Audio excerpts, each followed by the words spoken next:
This is Todd. Todd makes poor financial decisions on an everyday basis. But today, Todd wants to make a wise financial decision. Should Todd A, eat at an expensive restaurant tonight, or B, shop the sales at a local grocer and make a meal at home? To cast your vote, clap for the option of your choosing. Who votes for A? And how about B?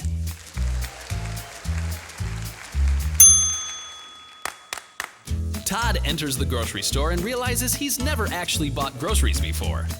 He doesn't know where to start and feels greatly overwhelmed. So he just starts mindlessly emptying aisles of food into his shopping cart. This is a costly endeavor. Todd empties his life savings in the checkout lane. But as Todd enters his vehicle to drive home, he realizes he needs gas, but he doesn't have any money left. Should Todd A, call a friend to come pick him up, or B, dig for gold in a forest nearby in the sheer hopes of unearthing a forgotten gold deposit? Who votes for A? And how about B?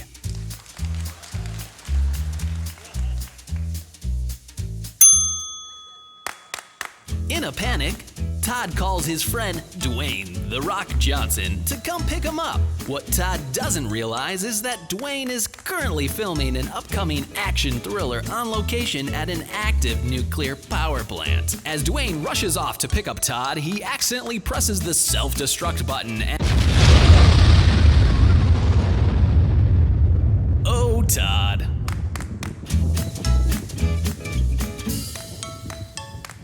Oh, you guys got Todd into some trouble there, I tell you. Wow, that's good. You know, they don't feel bad, though. They told me that whatever you picked, he would have had a nuclear explosion. So don't worry about it, okay? That's kind of the joke. Anyway, well, my name's Dave. Good to see you. Welcome. Good morning. It is good to be with you. So good. I think the last time I was here was Father's Day, and so it's so awesome to be with you this morning. Let's start out this way. How many of you, be honest now, okay, a little confession in church. Raise your hand if you're bad at driving directions. Like, just raise them high, be proud, like you get lost in a drive-through, okay? Yeah, and isn't it interesting that the people next to you start looking at you, expecting you to raise your hand? For some reason, lost people marry unlost people. Have you noticed that? It's like God knew that the lost people would need help in life, right? Now, let me ask you this. Are guys, when it comes to getting lost, when it comes to asking for directions, are guys worse than girls? Did you want to pray about that before you answered? Like you just came right out and told us that. You might be right, though, because there is a study done in Britain that said that men, the average man in Britain the men in Britain will drive an extra 6 million miles, unnecessary miles this year, just because they will not ask for directions. Isn't that crazy? I figured it was just the roundabouts, you know, they just go around and around anyway. But here's the deal. My wife has sometimes accused me of being lost. And, I will just remind her that this great country was founded by men that would explore, even though they weren't quite sure where they were, right? So I tell her, I'm not lost. I'm pioneering, honey. That is what I'm doing right now. And I will remind her that, you know what? Hey, it is spiritual to wander. You realize that, right? I wander as I wander. Anyway, look in the back of your Bible. There are maps back there, and it'll show you the Israelites. Remember in the desert, what did they do? They went around and around and this way and all that kind of thing. I'll just tell her, listen, hey, those are who? God's chosen people. Honey, I am God's chosen man, biblically navigating my way through life. I'm not lost, all right? Here's the deal. If you've ever been with somebody that's lost, you know how frustrating that can be, right? Wise people will stop and ask for directions. It's foolish people who just keep on going, whether they're lost or not. So we're going to do a series called Wisdom for Dummies. And this is really all about wise choices. It's about how to make wise choices. What is the wise choice? And basing it with these black and white logos back here on those books, the 4 Dummies books. You guys have seen those, right? Back in 1991, the first one came out called DOS for Dummies. This was the computer operating system back in 1991, DOS for Dummies. And since then, thousands of titles have come on the scene. Why? Because this is common sense direction for things that you care about. That's why they're so popular. And there's so many of these things, it's amazing. Some of my favorites are this one. Check this out. This is Elvis for Dummies. All right, so there's a market for that somewhere. Here's the next one. Jigsaw puzzles for dummies. How can that be an entire book? All right, let me help you. Start with the corners, do the outside, then work your way in. Now, I just saved you $15 on that book. All right, Jigsaw puzzles for dummies. Check this one out. Dungeon mastering for dummies. So if you're into D&D and that sort of thing, you can go grab that book, take it on home to your mother's basement, and become an expert on that. So here we go. And then the last one here is the Royal Wedding for Dummies. Can you believe that? This is real. This is why all those British men are driving around lost, because they're reading this book all the time, okay? But these are real titles because we want to know good common sense direction for the things that we care about. And in this series, we'll look at friendships. What does Proverbs, the book of Proverbs, say about friendships? What is there for wisdom when it comes to kindness, living an other-centered life instead of a life that's self-centered?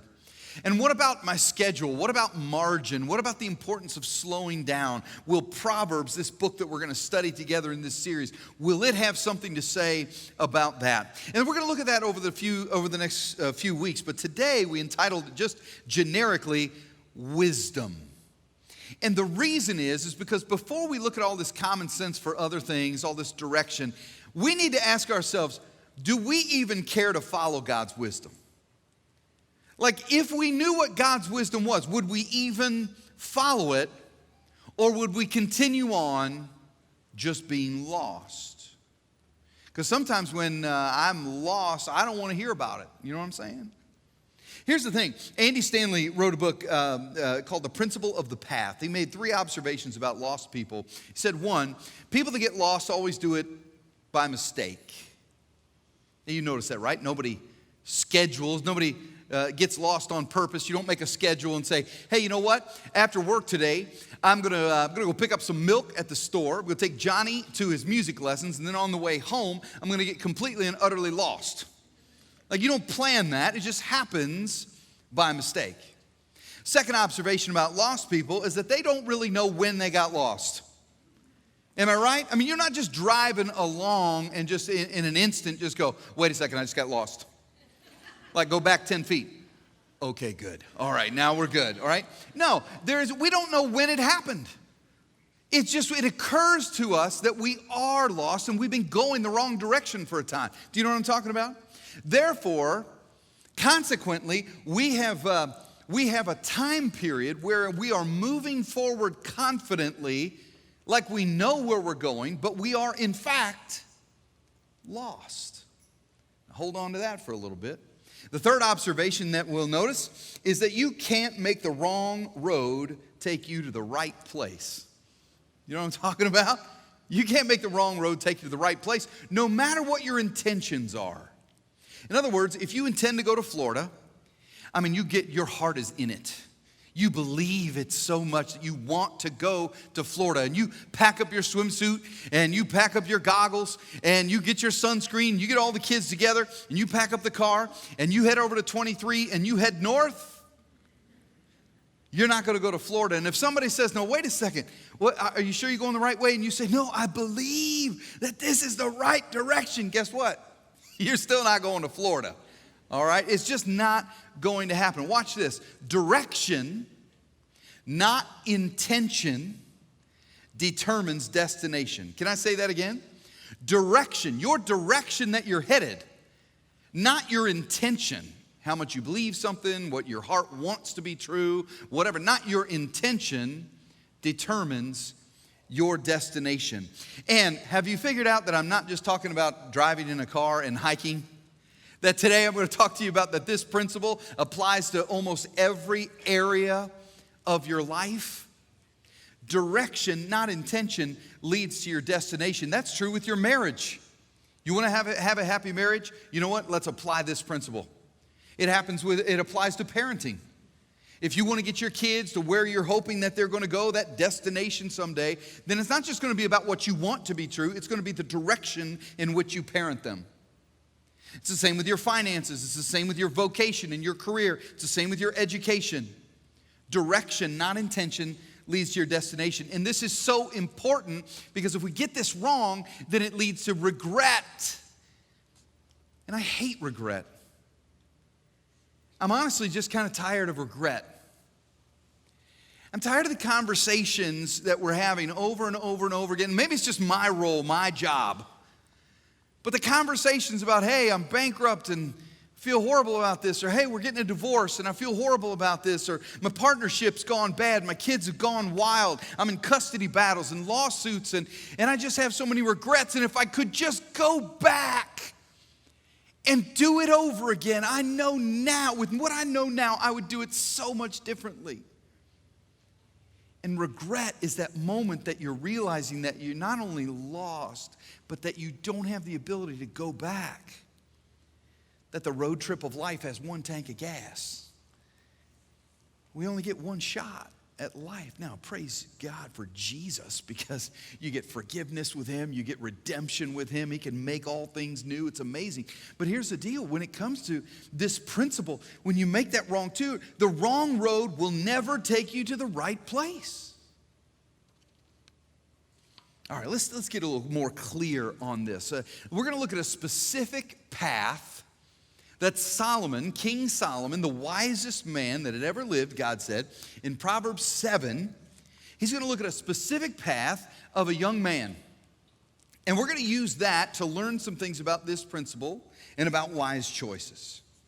Now, here's what's going on. Solomon is up in kind of the second story window, maybe a third story window. He's up in a window looking down upon a young man who is walking into town. And there is this moment that Solomon has, which is a fortune-telling moment. You say, what are you talking about? I'm saying that he can see the future for this boy, for this young man. And you maybe have had an experience like this where you can just see the outcome of the journey. Maybe you're coming out of the store with your groceries and you see one car coming down the aisle and another car is backing up and neither of them see each other, and you can see into the future what's going to happen. Or maybe it's with your kids. A lot of times this happens with our kids.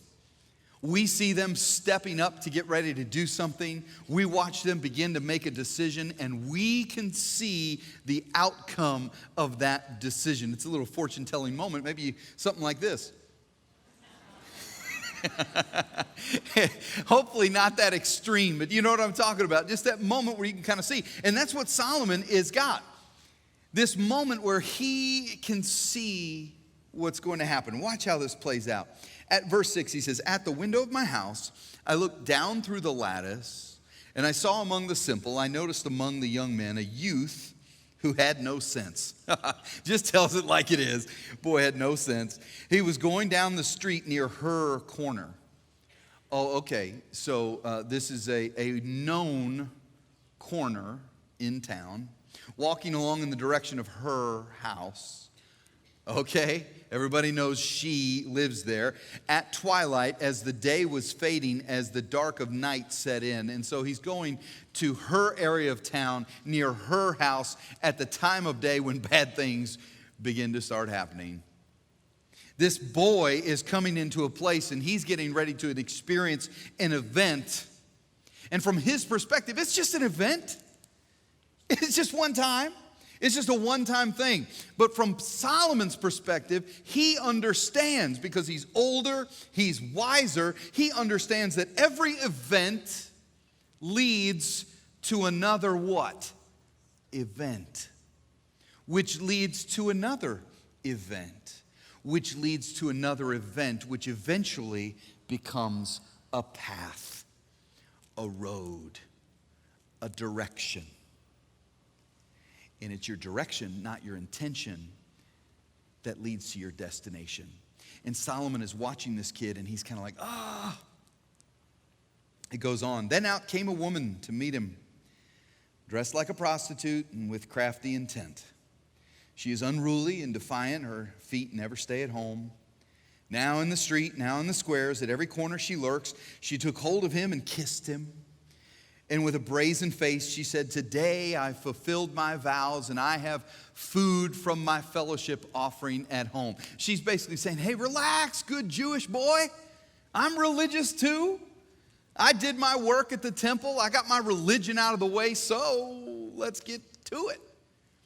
Guys, let me just put a parenthesis on this real quick. If anybody ever tries to use religion to get something from you, to get close to you, just watch out. When they find out you're a Christian, or if they find out you're like, for me, I'll tell you, I was at a dealership, and the guy is just trying to, talk to me, and he's cussing up a storm. Just cussing up a storm, kind of like, ha-ha, manning it up or whatever. And then he gets around to the question, so what does he do for a living? I said, well, I'm a pastor. He stopped cussing, which was so funny. He just stopped cussing. And he's like, well, what church are you part of? I said, 242. He goes, oh, I love 242. He said, we took our family there. Our kids played on the field, down the slides. We ate lunch. We love going there. Then he wanted to talk about God, and he wanted to talk about Jesus, and he wanted to talk about all kinds of things. And I'm just sitting back going, you're just trying to be religious to get close to me. Can I just say something to you guys? I don't care a bit about religion. It kind of turns me off, to be honest. Now, you might not expect me to say that as a pastor, but I'm just not a big fan of religion. I am a huge fan of relationship with Jesus. That's what's important to me. Don't try to use religion to get close or to manipulate or whatever. People have been using religion to manipulate people for a long time. And here's the thing. Religion doesn't get you to heaven, does it? No, what gets you to heaven? A 242 sticker on your car gets you to heaven. That's what gets you to heaven. I'm just kidding. It's a relationship with Jesus Christ. All right, let's move on. Don't send me emails. All right. So I came out to meet you. I looked for you. I have found you. Oh, she's good. He is like the object of her affection. You. He's thinking, I'm going to have a story for the locker room. The guys are going to be amazed at this. I have covered my bed with colored linens from Egypt. I've perfumed my bed with myrrh, aloes, and cinnamon. Come, let's drink deep of love till morning. Let's enjoy ourselves with love. It's not love at all, is it? It's lust. And how many of you know that this lust that they're about to experience, that she's aiming at, this lust is empty. This lust is going to end up with regret. This is not good. But this kid, he's oblivious. He thinks this is an event, man. It's too good to be true. He's starting to hear Barry White sing songs. Like he's just getting all excited about this. My husband is not at home, she says. He's gone on a long journey. In other words, wink, wink, nudge, nudge. We can have breakfast in the morning. My husband is not at home. He's gone on a long journey. He took his purse. Your husband's got a purse. Could be part of the reason they have problems in their marriage. I don't know. I'm just asking questions. I don't know. But anyway, he took his purse filled with money and will not be home until full moon. With persuasive words, she led him astray. She seduced him with her smooth talk. And all at once, by the way, is it ever all at once? I mean, my goodness, he went to that part of town. He went to her house. He let her kiss him. It's never all at once. Don't ever throw that. Oh, it just all happened. It just happened. It's never all at once. It's always one event that leads to another event. That leads to another event. It's called a path. It's called a direction, right? He says all at once he followed her. And he's thinking, this is the best day of my life. And then Solomon comes, he goes, you know what, all at once? All at once he followed her like an ox going down to the slaughter. The kid's like, no. I followed her like a rock star walking into the nightclub. That's how I followed her. I followed her like James Bond in a James Bond movie. That's how I followed her. Solomon says, oh no. No, I've seen this 1,000 times. You're like an ox going to the slaughter. You're like a deer stepping into a noose till an arrow pierces his liver. You're like a bird darting into a snare, little knowing it'll cost him his life. You know what? Who are you to tell me about my life and what's true for me and what's in my heart? I got to be true to myself. Who are you to say what's right and wrong? Who are you to judge me? What are you, my dad? Why are you putting a wet blanket on what could be one of the greatest days of my life? What are you getting on? Well, because Solomon, you see, is wise. Solomon has perspective. Wisdom, Solomon says, starts with the fear of the Lord. And Solomon has a fear of the Lord. He understands right and wrong. He understands what's wise. And he's watched this. He's old. He's old and he's watched this stuff play out again and again and again. And the boy is focused on the event, and Solomon is thinking path. And the boy is thinking about now, and Solomon is thinking about tomorrow. And the boy is thinking about, the being intimate, and Solomon is thinking about the ultimate. And he just sees. And then Solomon begins to take this instance and address all of us. And he says, now then, my sons, listen to me. Pay attention to what I say. Do not let your heart turn to her ways or stray into her paths. Many are the victims she has brought down. Her slain are a mighty throng.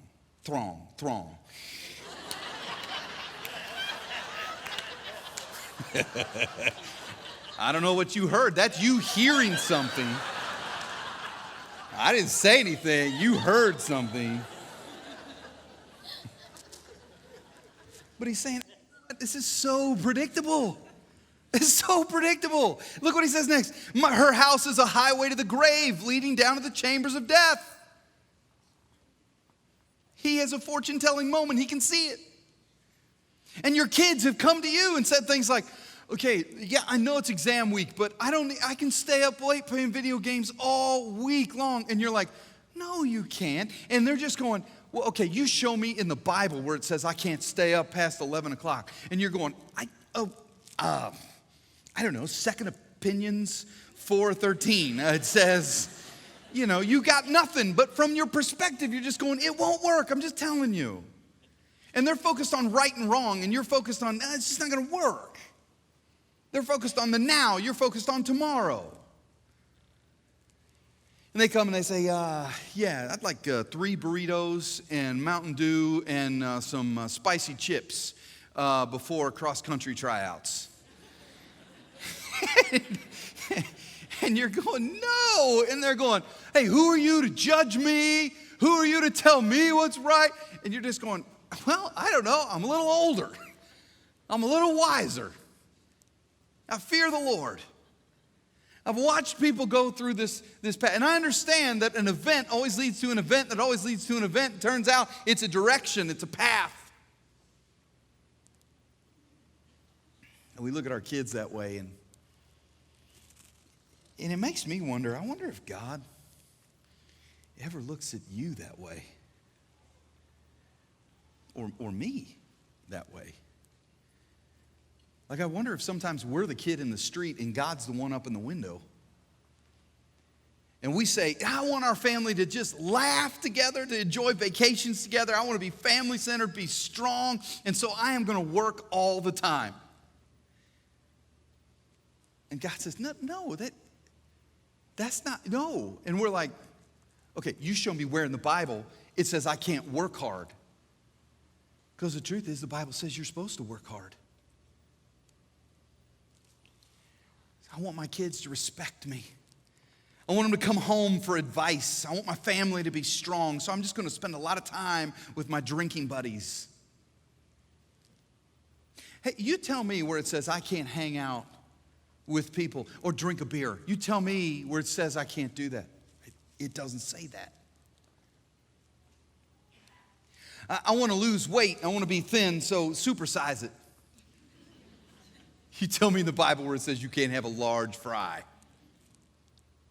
I want my kids to know how important God is, what a priority God is in our life. And so we're going to go to church every weekend. The kids don't have a game. Ooh. I want to know the Bible, so I'm going to get up every morning and check my email. When I get married, I want to have an incredible sex life, intimacy. I want to have just great oneness together. And so I'm going to hold on to all of my high school girlfriends on Facebook. I'm going to keep them as friends and just kind of know what's going on in their lives. You say, where in the Bible does it say that I can't be friends with people? I mean, Jesus was friends with women. He was friends with a prostitute. He talked with a prostitute. You see that young boy looking up at Solomon like, who's to say I can't just like hang out, just sit, just talk? You don't know what I'm going to do. Solomon's just going, oh. I want to be financially secure, so just go ahead and charge it. No, wait, where in the Bible does it say I can't, Here's the thing, guys. The wrong road will never take you to the right place. And it's not about an event. It's about the event leads to the event that leads to the event that is a path, that is a direction. And so it doesn't really matter what you intend, or what your heart is, or what you want really bad. It just matters what your direction is. That's what's going to lead to your destination. Here's the thing. If you go back, some of you are church kids, all right, and you experienced youth group like I experienced youth group.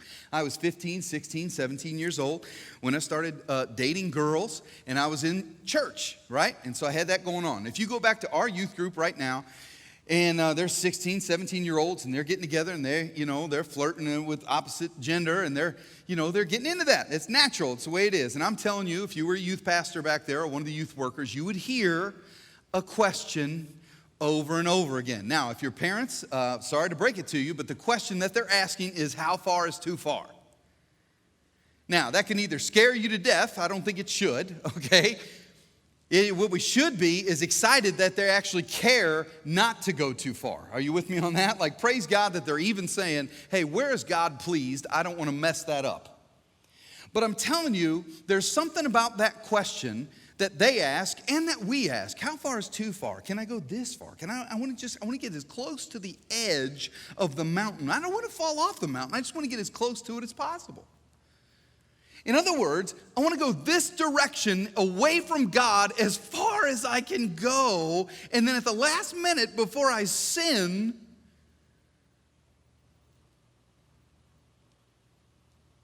but Solomon said, wait, no, it's about direction. You're not going to run this way and at the last minute just kind of hang out here your whole life.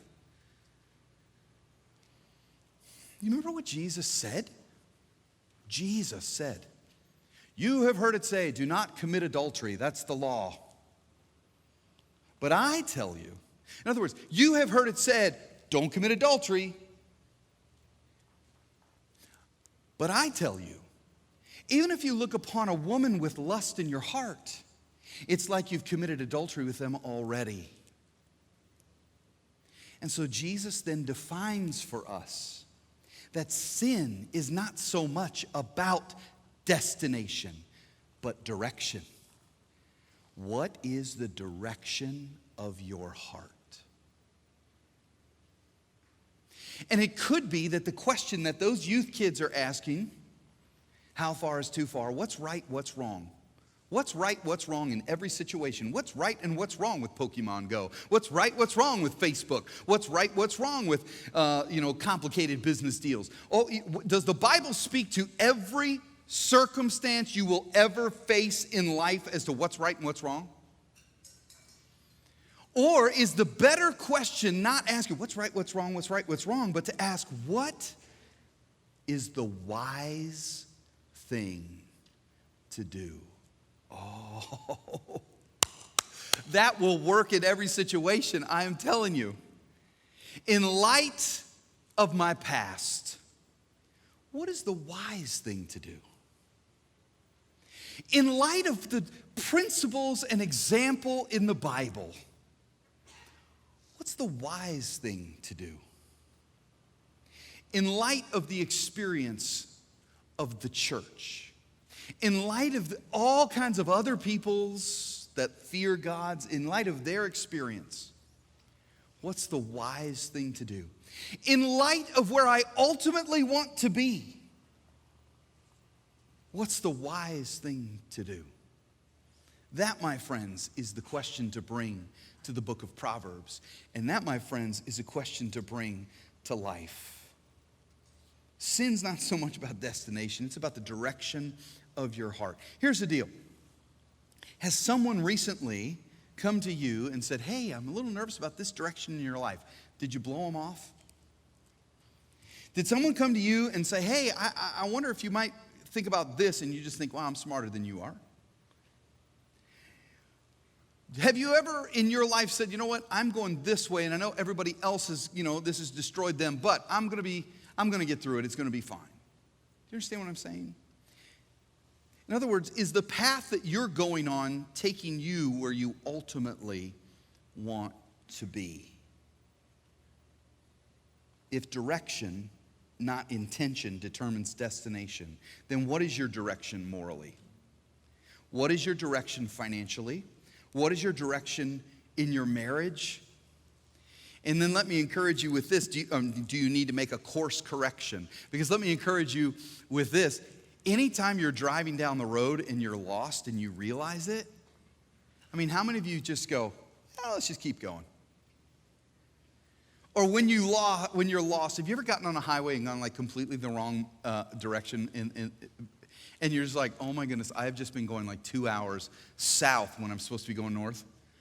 And you just go, oh. How many of you at that point just go, let's just keep going? Or do you find the very next exit and turn around and feel horrible about it, but you're just like, I got to go the direct opposite? And so wouldn't it make sense then in life, if there's some course correction that God would have you make, that you would today, right now, as soon as possible, do a U-turn and make it right? Joshua 1:7 says, be strong and very courageous. Be careful to obey all the law that my servant Moses gave you. That's scripture, that's the Bible. Do not turn from it to the right or to the left, that you may be successful wherever you go. Do you want to be successful? You and I need to pray this prayer. Look at this. In Psalm 143, it says, teach me to do your will, for you are my God. May your good spirit lead me on level ground. Show me the wise thing to do. Show me the thing that would please you, God. Jesus said something kind of similar to this concept of the path. He said in Matthew 7, enter through the narrow gate, for wide is the gate and broad is the road that leads to destruction, and many enter through it. But small is the gate and narrow the road that leads to life, and only a few find it. Later on in John, Jesus said, and I am the way. Jesus said that. I am the way and the truth and the life. And no one comes to the Father except by me.